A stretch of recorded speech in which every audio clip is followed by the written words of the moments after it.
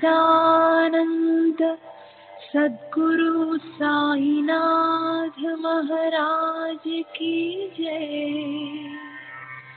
सद्गुरु श्री साईनाथुनि शरद बाबूजी की जय।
श्री सच्चिदानंद सद्गुरु साईनाथ महाराज की जय।